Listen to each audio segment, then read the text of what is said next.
one reason we see so many protests all over the world is that the standard of living of people has dropped, inflation has risen, real wages have dropped, so people are poorer, but they still have their families to feed and their lives to live. And I think in many cases they feel that the governments of the different countries just don't understand them. Well, France is very much a special case, and the fact that they've turned to the right rather than the left is actually no surprise to me, because the right wing, the Marine Le Pen, has been said, she's put on 5%, but then she appeals very much to a working class audience. You know, we tend to think of right and left as being the right of the rich and the left of the poor. That, I'm afraid, or not afraid, that is a fact, is no longer the case. You know, the fact of the matter is that the right-wing parties in France, in Poland, and to an extent in Britain, in Turkey, represent the poor, the rural poor and the urban poor, to an extent that they didn't years ago. The French have a long history of protesting. They are well known for going out on the streets, burning the odd car, and generally being difficult. They're quite different to the British and the Germans. They're protesting because this is their traditional way. And if you look at what they're protesting about, which is raising the pension limit from 62 to 64 when you can get a pension, in fact it's already 67 in Britain. And people accept it because people are living longer. The first thing to remember about Macron is that he's in his second and final term. He can't have another term.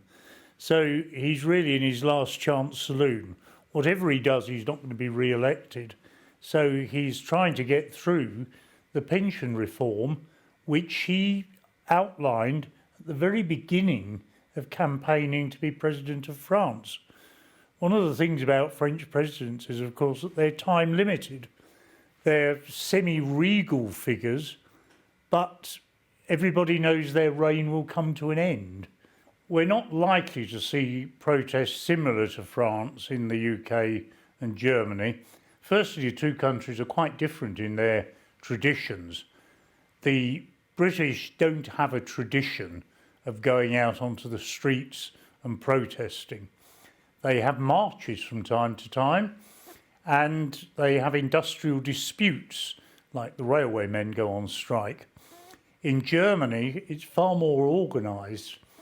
The unions decide if they're going to have a protest, and they don't have a protest unless the unions decide. Whereas in France, you're quite likely to get the workers who will just walk out, and that's it. But the Germans are much more disciplined, and the British just are more traditional in the way they approach these things. Israel is a very different place to Europe, but there is in Israel a long tradition of the rule of law. And, you know, the situation at the moment is there's a hardline right-wing government is basically trying to interfere with judicial freedom. Now, the one thing the Israelis like is the ability to call their politicians to account, including putting ex-presidents on trial from time to time. So a government that seeks to curtail the powers of the judiciary is going to be one that's in trouble. And that's what's happened to Netanyahu. Netanyahu actually has been there too long. They need new leadership in Israel because, you know, when people have been there a long time, they forget where they've come from. There is problems at the moment between the United States and the State of Israel, and these have been manifested in the recent decision of the president not to receive the Israeli leader. That's likely to lead to the Israeli leader backing down, because the Jewish lobby is very influential in the United States, and it's not only influential with the US government, it's also quite influential with the Israeli government. So I would anticipate that Netanyahu and his colleagues in Jerusalem will be feeling quite a lot of pressure from the United States and from their colleagues there to abandon these rather unfortunate reforms. The relationships between Biden and Netanyahu have never been close. Biden is much more of a traditional Democrat, which means a blue-collar Democrat. He's probably the last blue-collar Democrat that we'll see in the White House, because the Democratic Party now has become a much more middle-class party, unrepresentative of the working class, rather like the Labour Party in Britain. They're full of professors and human rights activists. But Biden is still quite a traditional American politician. And I think that he feels that by being a bit cool towards Netanyahu, that he will move Netanyahu, and he's probably right. He probably will move Netanyahu. And I would expect, in fact, we've already seen behind the scenes the beginning of a climb down by the Israelis. Relations between Israel and Iran have traditionally been pretty awful. I mean, they've not just been bad. There's been a lot of activities by Israeli Secret Service in Iran. I find it difficult to believe it can get any worse unless they actually go to war. But I wouldn't write that off. Israel is terrified that Iran gets a nuclear bomb. And they're terrified they get a nuclear bomb because they think it will be used against them.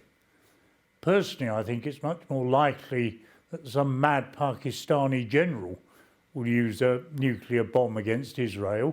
But the Israelis are obsessed with Iran, and the Iranians actually are obsessed with Israel.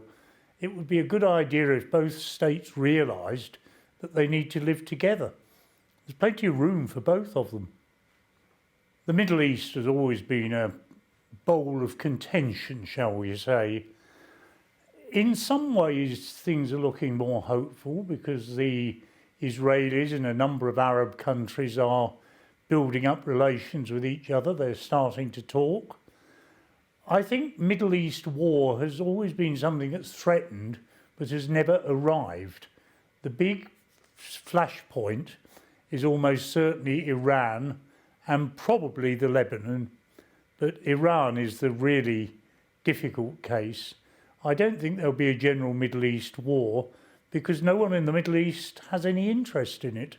It wouldn't suit Saudi Arabia to have a big war. They'd probably end up in a pretty big mess. It wouldn't suit Egypt because they get a lot of American aid, which would stop. So no, it's not really in anyone's interest to have a war other than Iran and Israel. I think the level of support for Israel in the United States Congress is actually still quite high. I challenge whether a majority of Democrats do not support Israel, if only for the impact of the political funds on the Democratic coffers when they come up for their biennial election. So I think that the likelihood is that the American political establishment is probably becoming a little more cautious about Israel, but if, and I suspect they will, they can manage to change the Netanyahu government, I would anticipate that the close relations between the two will continue and probably flourish. I think over the next year we're going to see the final clash between Biden and Trump. I would predict that Biden will win. He's a very canny campaigner, and look at the midterm election results.